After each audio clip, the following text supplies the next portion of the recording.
de mieux connaître ce qui s'est réellement passé. bi nga dégloo li nga xamante ne xew na ci biir salle ba actuellement yow ban gis-gis nga am ci bi le procès dont joxe juge bi joxeegul verdict bi. Bon, Sénégal, ça j'ai envie de le dire quoi. Les femmes ne sont pas solidaires. Les femmes victimes de viol et de refus de paternité, d'abus sexuels, de harcèlement, elles sont pas trop bien accompagnées au Sénégal. En général, elles se retrouvent toutes seules. Donc quelques personnes ñoom ñooy encadrer, ñooy soutenir. Et après il y a toute une vague d'insultes, d'humiliation, de harcèlement, d'intimidation pour empêcher aux femmes victimes de viol, de harcèlement, de parler. Donc, et contre toute attente, dañuy gis ay jigéen ñoo xam ne dañuy xeex seen moroomu jigéen. est-ce que tamit jigéen ñooñu yaakaaruñ ne viol bi nga xamante ne moom moo tax ñuy wax dafa amul wala loo xamante ne complot la comme nit ci ni ñu koy waxee moo tax ñoom nag nekkuñu côté ku jigéen ki nga xam ne moom mooy tuumaal viol. Non xam nga gars yi dañuy am ay soppe. da ngay bëgg diw su tooñee sax donc da nga koy faral. donc moo waral Sonko dafa bëri fans. dafa bëri fans góor fans jigéen. egg na benn stade boo xam ne. su reyoon ni sa baax na loolu laa gis la loolu laa constaté. voilà donc seetuñu tooñ naam tooñu. moom lu mu def rek ànd nañ si. mais da nga gis ni moom moo def moo tax ngay wax lu mu def. non damay actuellement je parle des femmes là actuellement j'attaque carrément les femmes. qui n'accompagnent pas les femmes. gis nga jigéen. jigéen boo xam ne dañ kaa tooñ. su waxee nga xool ko bu baax. di nga xam ne tooñ nañ ko. tooñ bi nag c'est à des degrés différents. harcèlement tooñ la intimidation tooñ la ah donc saaga tooñ la viol tooñ la. refus de paternité tooñ la. et cetera et cetera. mais nit su waxee. di nga xam ne kii lu muy wax dugg na ci moom walla dugg ci man Sénégal. lu ma xalaat lay wax. waaw man moom bul faale laa et je suis libre. parfois su may wax mun na arranger nit walla ma wax mu bañ arranger nit. toujours est-il que c'est la femme qui parle. et pour le cas d'Adji Sarr. elle s'est retrouvée toute seule contre beaucoup de femmes. Et je trouve ça triste. Sénégal jigéen ñi. dañuy faral jigéen. jigéen ñi dañuy sotle jigéen. dañu gunge daal jigéen. xam nga dañoo poser question da nga gis ne Adji Sarr dañu ko tooñ. waaw dama gis Adji Sarr kii wax man ku wax fekk feeñ. ci waxu Adji Sarr lan nga ci gis ku ñu tooñ. moi j'ai un regard de psychologue. j'ai un regard médical. j'ai un regard de maman. j'ai un regard de femme leader.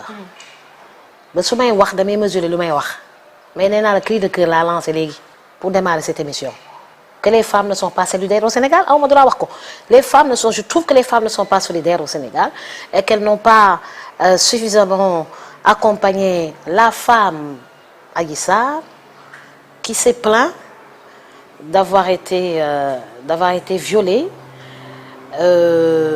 même si les gens réclament des preuves je trouve qu'elle devait être accompagnée. mais tamit minimum qu'elle devait être accompagnée. nit 2 ans ferme il faut que nga joxe tamit preuve. parce que nit ñi peut-être bu preuve taxawee ñëpp dinañ ranger wu ci côté mais tant que indiwul preuve buy wane ni. carrément viol bi muy wax am na. non beaucoup de femmes se sont plaintes de viol et il y a eu beaucoup d'associations féminines un peu partout dans le monde des femmes qui sont hors du Sénégal qui les preuves c'est pour le juge c'est pas pour le public d'accord donc qui ont été très bien soutenues vraiment pour ba ñu ba la femme dafay sentir en sécurité bi y a eu que quelques soutiens et beaucoup d'agressions verbales hein. Beaucoup d'agressions verbales via les réseaux sociaux donc ça a été très amer ce que j'ai vu moi hein. et peut-être nit ñi aussi ce que j'ai vu li muy wax amul. voilà dañ ko ne carrément da ngay fen et des femmes qui le disent hein. C'est des femmes qui disent carrément elles mentent. Des femmes qui disent voilà quoi qui ne cherchent même pas à savoir du dëgg mënta ne dëgg d'accord et puis là au fur et à mesure qu'on avance dans le procès parce que c'est votre première question on se rend compte que il y a des parts de vérité il y a des parts de vérité qu'on constate il y a des dénis il y a des gens qui veulent pas voir qui veulent pas entendre qui veulent rien savoir. Voilà. nga wax dafa mel ni vous êtes du côté de. Moi je suis du côté d'Adji Sarr hein. Donc oui depuis le début. wala nekk du côté d'Adji Sarr crime la. kan moo ma mën a empêcher net moi je suis depuis le début. Je suis du côté de la femme. Depuis le côté de la femme ci procès bi dafa mel ni aussi da nga ko jox dëgg. C'est pas un problème de jox ko dëgg. Ou pas elle se plaint elle s'est plaint neexu ko. ah bokk ak nag moom à distance nakar bi. dama bokk ak moom à distance nakar bi kii di wax avec passion am na loo ko nakari yërëm naa ko. waaw et je suis du côté de Adji Sarr. Et vous êtes du je suis pas du côté de Sonko je suis du côté de Adji Sarr. dama koy wax ñetti yoon je suis du côté de Adji Sarr je suis du côté de Adji Sarr et je suis du côté de Adji Sarr je suis du côté de toute femme blessée même psychologiquement. ñu xas la sax je suis de ton côté. et pourtant soo nekkee jigéen rek je suis de ton côté. jot na ay harcèlement jot ñu ngi koy saaga ñu ngi koy wax lu nekk. kan moo koy saaga ci réseau yi.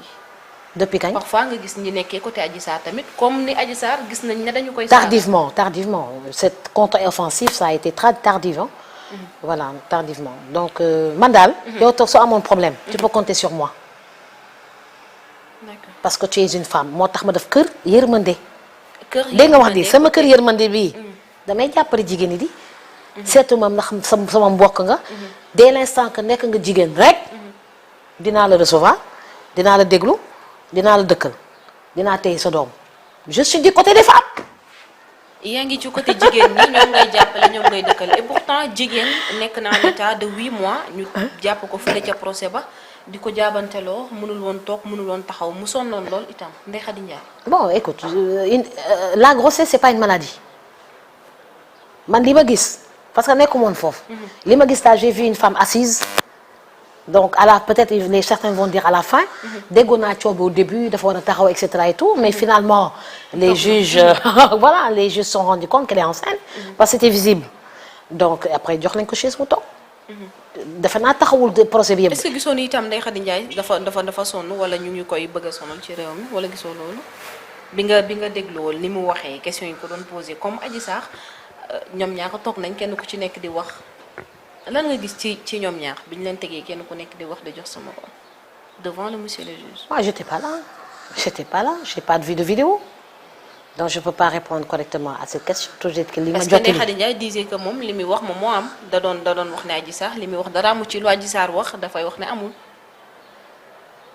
est-ce que waroon na itam ñaari jigéen kan moo non kii porte plainte kay dafa porte plainte benn góor ah man dès l'instant que jigéen la dama koy bàyyi nopp encadré ko su tooñoon dëgg ma ne ko yaa tooñ wéet ne ko yaa tooñ seet naka lañ koy rafetalee ci kaw mais de prime abord je soutiens la femme maintenant là-bas c'est une complicité lañ ko wax ak Ousmane Sonko d'accord donc elle a ses raisons elle défend sa structure donc je n'ai rien contre elle je n'ai même pas essayé de la connaître ni savoir bon ce qu'elle fait c'est qu'elle a une agence elle avait un truc de massage donc Khadis kii comment il s'appelle encore l'autre là kii Adji Sarr fa la doon liggéey voilà problème bi mu am waxee da ngay jàppale jigéen tamit da ngay jàppale jigéen ñëpp gis nañ ko ci et pourquoi pas nga jàppale Ndeye Khady Ndiaye tamit parce que jigéen la non parce que xam nga problème bi